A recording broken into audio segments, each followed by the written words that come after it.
Purifier விற்போமா, SIM card விற்போமா, ஏதோ ஒன்று பண்ணிடுவோம் மார்க்கெட்டிங். அப்படியா? என்ன வேலை பண்ணலாம்? மார்க்கெட்டிங் சிம் கார்டுலாம் வச்சிருக்கேன்ப்பா. அப்படியா? இப்பயாவது பரவாயில்ல, அந்த பையலுக்கு 2 வீலர் ஒன்று இருக்கு, அது மேல இப்படி உட்காந்துக்கிட்டு எங்க ஆதார் கொடுங்க அப்படின்னு கேட்கறான். நம்ம வேர்க்கு விறுவிறுக்கு நின்றுகிட்டு இருப்போம். எனக்கு வந்து ஒரு பியூரிஃபையர் வைக்கணும். இது வந்து உங்க வீட்டுல உப்பு தண்ணியா எங்க இருந்து ஆரம்பிக்கணும்? அவர் முடியில இருந்தா இருப்போம். ஏன் சார் முடி ரொம்ப கொட்டின மாதிரி இருக்கு? ஏன்னா உப்பு தண்ணி நிறைய யூஸ் பண்றீங்களா நீங்க? பிறந்த குழந்தைக்கே இந்த தண்ணி கொடுக்கலாம். ஓகேவா? ஆனா கொடுக்க போறதில்ல. பிறந்த குழந்தைக்கு 1 வருஷம் தாய் எனக்கு தெரியும், அவருக்கு தெரியும். திடீர்னு பீவேர் ஆஃப் டாக்னு வெளியே போட்டுருப்பாங்க. டாக்னா இது வந்து சின்னமா இருக்குமா இல்ல இடுப்பளவு இருக்குமா? ஓடியாந்து இப்படி வந்து தோல்ல இப்படி நின்றுடும். அப்பதான் உணருது, அசையாதீங்க அப்படியே நில்லுங்க.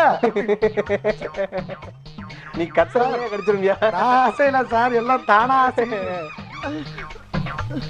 சார் வணக்கம் சார், நாங்க இருந்து பேசுறோம் சார். இப்போ வந்து பாத்தீங்கன்னா உங்களுடைய பேருக்கு வந்து ஒரு கார்டு வந்து அசை. மேடம் நானும் மார்க்கெட்டிங்ல இருக்கிறவன் தான் நான் கிளைண்ட் பிளேஸ்ல இருக்கேன் மேடம், கூப்பிடுறேன். Sorry sir, okay sir. போய் அந்த ஒர்க்கை பார்க்கும்போது தான் எனக்கு ஆஃபீஸ் சீரியல் வருது. அதுலேயும் மார்க்கெட்டிங் தான். அப்பதான் எங்க சார் ஃபோன் பண்ணி எங்கடா இருக்க? சார் மார்க்கெட்டிங்ல தான் சார் இருக்கேன். என்ன முன்னாடி கிளைண்ட் பிளேஸுக்கு போவேன், இப்போ ஏசி ரூம் போட்டு கம்ப்யூட்டர் முன்னாடி பேசிட்டு இருக்கேன் சார். ஓகே, அதே வேலை தான் உனக்கு இங்கே வந்துருன்ட்டாரு.